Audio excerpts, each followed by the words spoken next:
सदन और मदन का मेरे अलावा इस दुनिया में कोई नहीं है। दोनों बहुत ही मेहनती और ईमानदार हैं।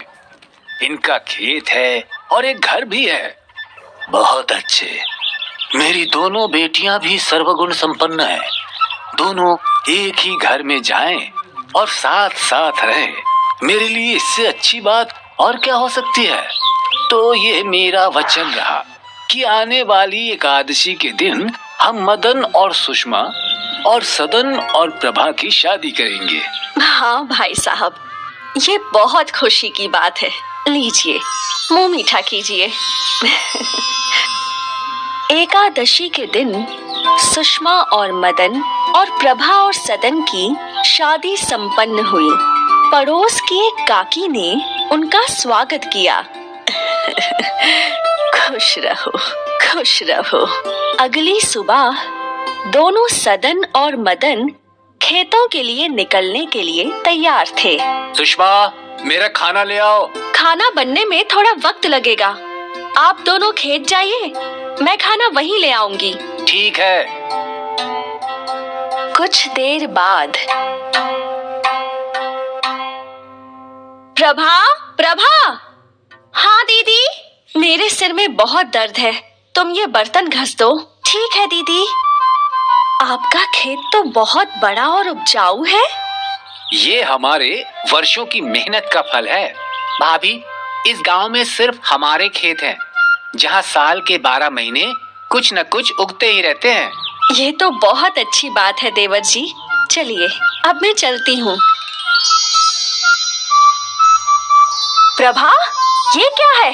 तुमने अभी तक घर साफ नहीं किया? वो दीदी, मैं घी बना रही थी, अभी घर साफ कर देती हूँ। तुम कोई भी काम समय पर नहीं करती। कुछ देर में शाम हो जाएगी, अभी तक घर गंदा पड़ा है। दीदी, मैं अभी कर देती हूँ। सुषमा का बर्ताव प्रभा के साथ बदलता जा रहा था। सुषमा को प्रभा से बहुत ईर्ष्या थी, इसीलिए वो उसे रोज जली कटी सुनाया करती। अब तो रोज सुषमा प्रभा से झगड़ने के बहाने ढूंढा करती थी। जल्द ही सदन और मदन को भी समझ आ गया था कि उनकी बीवियों के बीच तनाव बढ़ता जा रहा है। एक रात, ए जी, क्या सच में साल के 12 महीने आपके खेतों में फसल उगती है? हाँ, क्यों? ऐसा क्यों पूछ रही हो? ए जी, आप दोनों भाइयों में बड़े हैं, तो आपका खेतों पर ज्यादा हक हुआ ना? क्या मतलब तुम्हारा? मतलब ये है कि मैं इस घर में नहीं रहना चाहती हूँ। प्रभा और मेरे बीच रोज झगड़े होते हैं। ऐसा चलता रहा तो एक दिन हम दोनों एक दूसरे के दुश्मन बन जाएंगे। इससे तो अच्छा है कि हम कहीं और रहें। लेकिन हम कहाँ रहेंगे? हम लोग आपके खेतों में घर बना के वहीं रह लेंगे। आप एक काम कीजिए ना कि सदन भैया को ये घर दे दीजिए और वो खेत हम ले लेंगे।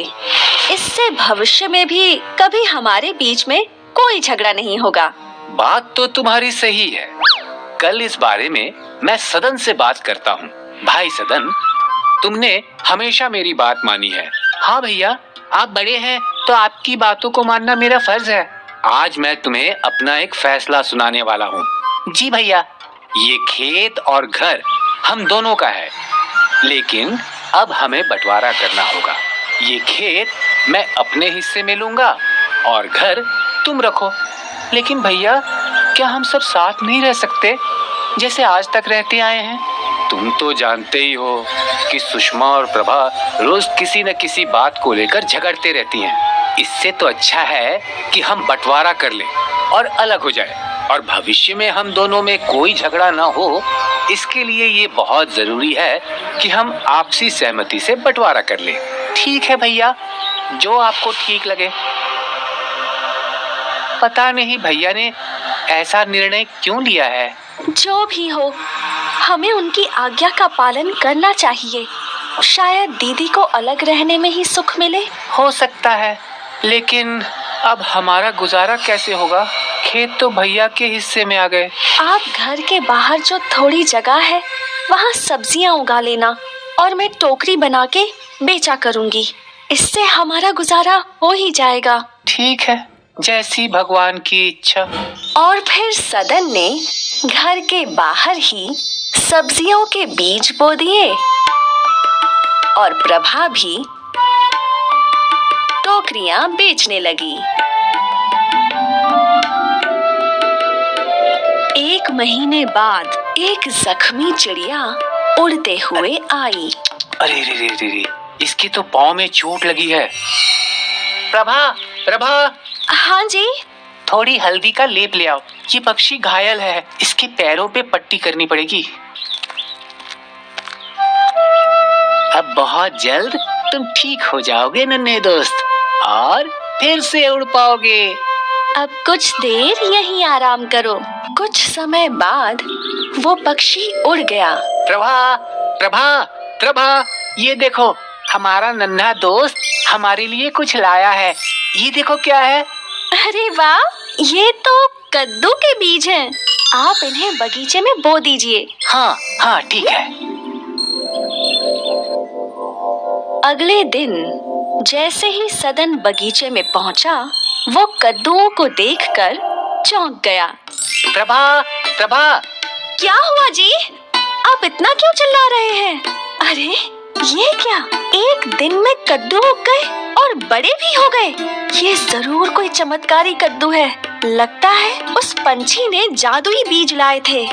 हाँ, और आज तो मैं कद्दू की सब्जी खाऊंगा। चलो इन्हें अंदर ले चलते हैं। सदन और प्रभा कद्दू घर के भीतर ले गए और फिर जैसे ही सदन ने कद्दू काटा, अरे रे रे, इतना सारा सोना! अपने पूरे जीवन में पहली बार मैंने इतना सारा सोना देखा है। मैंने भी। आप दूसरा काटिए। सभी कद्दुओं में उन्हें सोना ही मिला। अब जब मदन उनसे मिलने आया तो दोनों ने पूरा किस्सा उन्हें बताया। अच्छा, तो ये बात है। अच्छा है, मैं तुम दोनों के लिए बहुत खुश हूँ।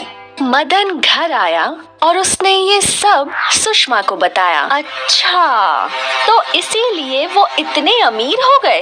अच्छा है ना? सुषमा के खुराफाती दिमाग में फिर से लालच का बीज उगने लगा। आप एक काम कीजिए, उस चिड़िया को पकड़कर उसकी टांग तोड़ दीजिए और फिर मैं भी उसकी मदद करूंगी। इससे हम भी अमीर हो जाएंगे। क्या ऐसा करना ठीक रहेगा? मैं कोशिश करता हूँ। मदन ने उस चिड़िया को दबोच लिया और उसकी टांग तोड़ दी और फिर सुषमा ने उस पर पट्टी की। पंछी फिर उड़ गया और अगले दिन उस पंछी ने उन्हें एक बक्सा दे दिया। इसमें भी कद्दू के बीज ही थे। उन्होंने कद्दू बोए और एक ही दिन में वो उग गए। अगले दिन